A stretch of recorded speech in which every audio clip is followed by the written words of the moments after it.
This is the road David Doyle uses to access his fields in Claiborne County in the southwest part of the state along the Mississippi River. On a typical day in March, he'd be planting corn. Now, he can't even make it a few yards before it's unsafe to go farther into the flowing water.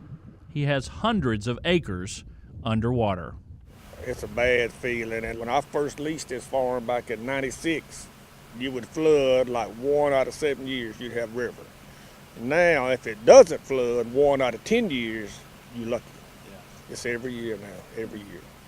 Further north in Warren County, Mac McKnight farms land just off Highway 61 north of Vicksburg. While sandbags are in place as a precaution for the city, McKnight's land looks more like a lake than farm. Nearby, consider this a kind of dry storage as farmers park their tractors on higher ground so they aren't damaged by floodwaters. Hundreds of homes, a lot of farmland that hasn't gone under, didn't even go under in '73. It's just a lot of folks that's never had water in their houses and their shops and over their farmland that they're experiencing that this year. So it's just another year for me, but it's really affecting a lot more folks this year. According to the Mississippi Levee Board, the total farmland flooded is 500,000 acres and still rising. Mississippi Farm Bureau Federation President Mike McCormick and staff toured farmland by plane to get a full understanding of just how bad the situation is. It'll definitely have an impact. It's going to have an impact on the farmers and their ability to get their crops in this year in this part of the world. It's going to probably affect the little local communities more than it is on a national basis. But certainly if the farmers aren't farming, they're not buying fuel, they're not buying inputs for their farms. So there's just the local economies in the local towns up and down the Mississippi River in these Delta counties, it's going to have a huge impact. Charlie Darden and Karl Holcomb flew this particular tour for Federation staff.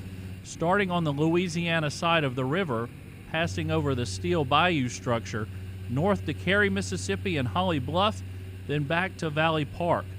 The tour shows the massive effect flood is having on farming, wildlife, and rural living. To actually get up and to go see, and then to know that when you're flying over a house that's sitting there with 4 feet of water in the front door, there's a family that lives in that house. And there's somebody that's displaced by that. Or you fly over a business, when you start saying, okay, now what's the economic impact of the fact of all these farm acres that are not in production? What's it doing to the timber that's out there? Now we're displacing wildlife. Unfortunately, scenes like this are becoming the norm rather than the exception. With every passing day, water still in the field means less crop and less income for farmers. And in some cases, less chance a crop can be grown at all. So farmers play the waiting game and pray the river recedes in time. Just to be able to plant the last crop that I would plant here would be soybeans. I'd have to be able to get them in before the end of June. And anything like in 2011, I didn't plant a crop. It was been July, and I just said I'd draw the line, just bite the bullet and go head on. We still make a crop every year, but how would the normal person say, your salary this year is going to be cut 30%, 40%. That's kind of how it trickles down to us.